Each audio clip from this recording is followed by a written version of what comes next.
नमस्कार, आप देख रहे हैं वीकी न्यूज एमपी और मैं हूं आपके साथ योगेश अग्रवाल।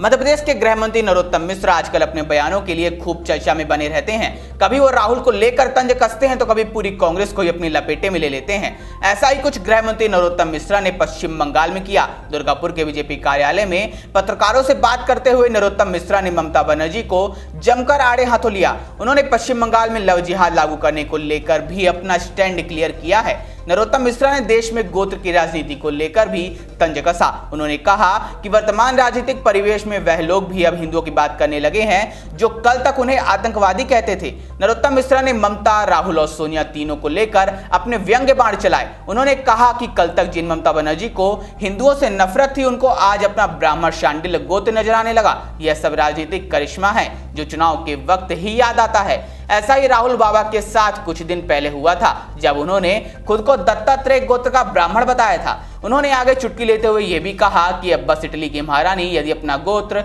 नर्मदे बता दे तो मैं भी नर्मदा नहा लूं। आइए जानते हैं नरोत्तम मिश्रा ने क्या कुछ कहा। और दूसरी तरफ तृणमूल पार्टी है कि जो कहा सो किया ही नहीं। ये सारे के सारे जो विपक्षी दल है ये सिर्फ और सिर्फ झूठ बोलते हैं, मिथ्या राजनीति करते हैं, चुनाव पर आकर सो कॉल्ड हिंदू बन जाते हैं, ये चुनावी हिंदू बन जाते हैं। अभी दीदी कह रही थी कि मैं सांडिल्य गोत्र की ब्राह्मण हूं। ऐसा ही राहुल बाबा के साथ कुछ दिन पहले हुआ था जब उन्होंने खुद को दत्तात्रेय गोत्र का ब्राह्मण बताया था।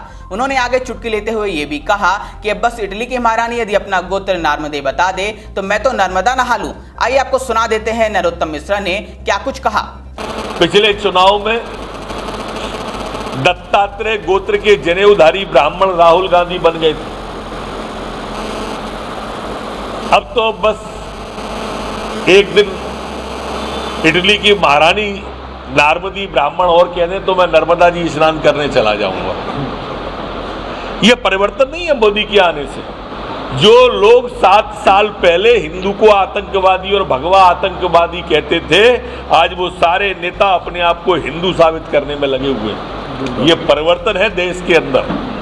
आपको बता दें कि डॉक्टर नरोत्तम मिश्रा आजकल पश्चिम बंगाल में धुआंधार चुनाव प्रचार करने में बिजी हैं और वो बीजेपी को बंगाल जिताने में रैली, रोड शो सब कर रहे हैं। अब तो 2 मई को ही पता चलेगा कि नरोत्तम मिश्रा जी की मेहनत कितनी रंग लाती है। आप हमें कमेंट बॉक्स में बताएं कि आपको क्या लगता है कि बंगाल में कौन सी पार्टी फतेह करेगी। अगर बीजेपी जीतती है तो किसे मुख्यमंत्री बनना चाहिए। खबर में इतना ही, बाकी खबरों के लिए देखते रहिए वीके न्यूज एमपी।